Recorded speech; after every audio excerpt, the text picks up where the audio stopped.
Good morning students. Today उसका next chapter 14 chemical effect of electric current. बेटा हमारा previous chapter की reading हो चुकी है, ठीक है। 1 और 2 डेज में मैं आपको उसके क्वेश्चन आंसर भी सेंड कर दूंगा।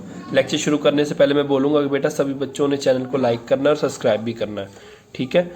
एंड फर्स्टली बेटा लर्निंग ऑब्जेक्ट क्या है, कंडक्टर्स एंड इंसुलेटर्स। इसमें हम पढ़ेंगे बेटा कंडक्टर्स क्या होते हैं, इंसुलेटर्स क्या होते हैं, कंडक्टिविटी, ठीक है। कंडक्टिविटी ऑफ वाटर पढ़ेंगे, वाटर में कंडक्टिविटी कैसे होती है और वाटर के अलावा जो लिक्विड्स होते हैं उनमें कैसे होती है, ठीक है।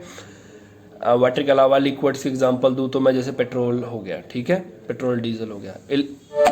अब नेक्स्ट बताऊंगा तो इलेक्ट्रिक करंट क्या होता है, केमिकल इफेक्ट क्या होता है इलेक्ट्रिक करंट में, ठीक है। इलेक्ट्रोलिसिस क्या होता है, इलेक्ट्रोप्लेटिंग क्या होते हैं, ये सभी आपको अभी नहीं पता लग रहा होगा बट हमने इस चैप्टर में पढ़ना है। सबसे पहले क्या होगा बेटा, इंट्रोडक्शन क्या है। Modern society can not function without electricity. अगर हम अपनी मॉडर्न सोसाइटी की बात करें तो वो क्या कर सकता है, फंक्शन नहीं कर सकता किसके बगैर, इलेक्ट्रिसिटी के बगैर। It has become a very fund it has the very foundation of our lives. Modern society cannot function without electricity. It has become the very foundation of our lives. याद रखना बेटा, जो हमारी सोसाइटी है, even आप खुद सोच लो कि आप 1 घंटा भी विदाउट इलेक्ट्रिसिटी सर्वाइव नहीं कर सकते। आप खुद सोचो 1 घंटा अगर मैं बोलूँ आपको एक कमरे में बैठने के लिए, विदाउट उस कमरे में ना लाइट होगी, ना मोबाइल होगा, ना कोई चलो मतलब मैं आपको या तो एक जंगल में छोड़ रहा हूँ, वहाँ पे बोलूँ आपको 1 डे रहने के लिए, तो आप नहीं रह पाओगे। 2-4 घंटे आपको अच्छा लगेगा, फिर आप सोचोगे मोबाइल, पंखा, एसी, अलग अलग गेम्स एक्सेट्रा। मतलब ये खुद सोचो कि ये सभी चीज़ों को चलने के लिए क्या चाहिए, इलेक्ट्रिसिटी। तो इस चैप्टर्स में हमने पढ़ना है कि इलेक्ट्रिसिटीज़ के बारे में पढ़ना है, ठीक है। एंड और भी कई सारी चीज़ें पढ़ना है, इंसुलेटर्स क्या होते हैं ये पढ़ना है हमने, कंडक्टर्स क्या होते हैं हमने ये पढ़ना है, ठीक है।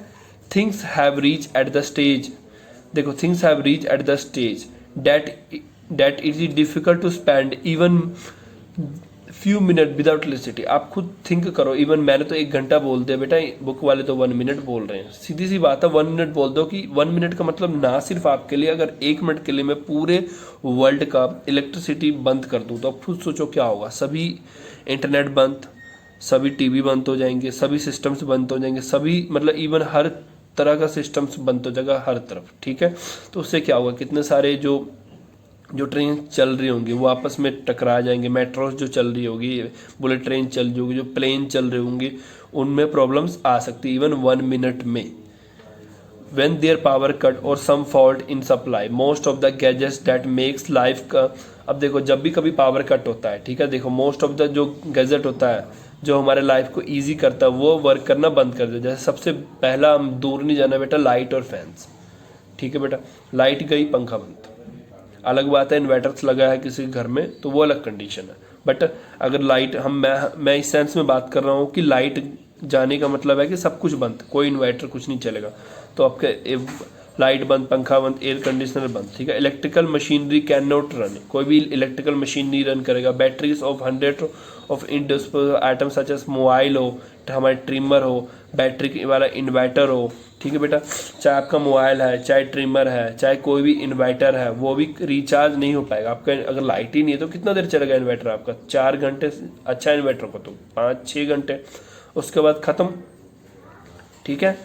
In India unfortunately huge gap between the demand and supply electricity. मतलब क्या है कि इंडिया की अगर बात करें, यहाँ क्या है बेटा, ह्यूज गैप है। ह्यूज गैप कैसे, किस सेंस में ह्यूज गैप की बात कर रहे हैं, यहाँ पे बेटा डिमांड, मान लो यहाँ डिमांड और सप्लाई का मैं आपको सिंपल मतलब समझाता हूँ कि मान लो आपको रोज 10 एप्पल चाहिए, बट क्योंकि एप्पल का प्रोडक्शन पीछे से कम है, यानी कि एप्पल जहाँ पे एप्पल जो जिस बगीचे से आता है वहाँ पे एप्पल कम उग रहे हैं और वो आपको रोज़ कितना दे रहे हैं, सिर्फ 6 या 7 दे रहे हैं। इसका मतलब क्या है कि हर रोज़ 3 या 4 एप्पल की सप्लाई कम हो रही है। इसी तरह इंडिया में ऐसे होता है कि हर जो जितनी इलेक्ट्रिसिटी की मांग है मार्केट में उससे कम मिलता है। इस करके क्या होता है, इलेक्ट्रिक कट लगता है। हम तो बेटा सिटीज़ में रहते हैं तो हमारा यहाँ कट नहीं लगता है इतना, बट अगर आप पिंड एरिया में चल जाओ, मतलब कि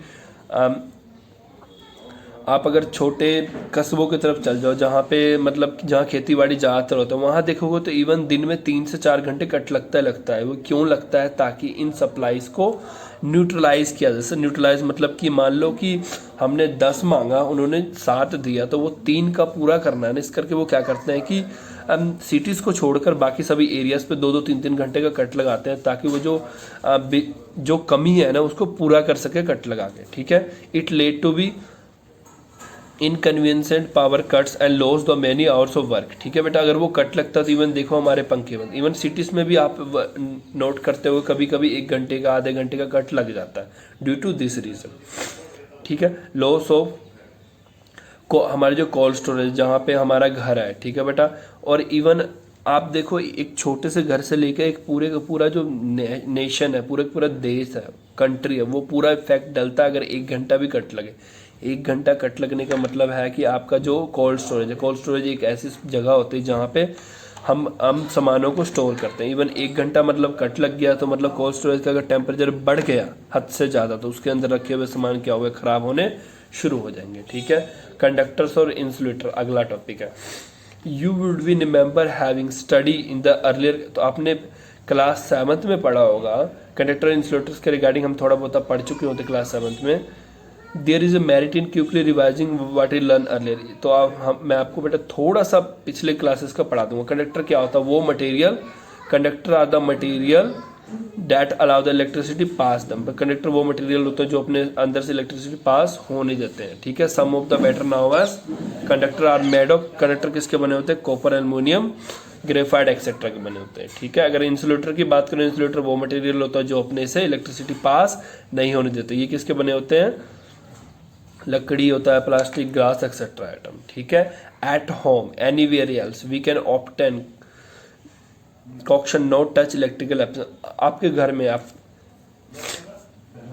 अपने घर के एग्जांपल ले लो, आप कहीं भी जाओ, आपके घर में आप सब कुछ कर सकते हो, बट किसी भी इलेक्ट्रिकल जो भी मशीनरी है या उनको घर वाले यही सजेस्ट करेंगे बेटा इसको टच मत करना। क्यों नहीं करना, हो सकता है कि वो आपको करंट मारे, ठीक है।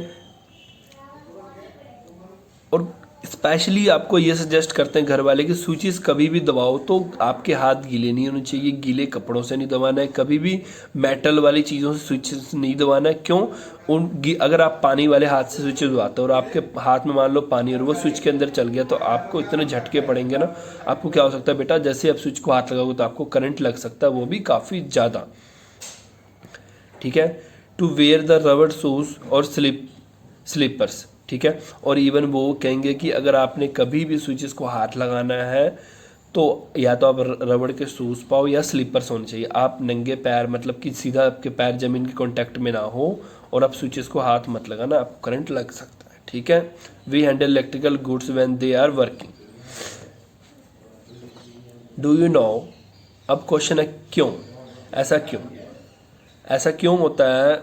इसका मतलब pure water is poor conductor of electricity.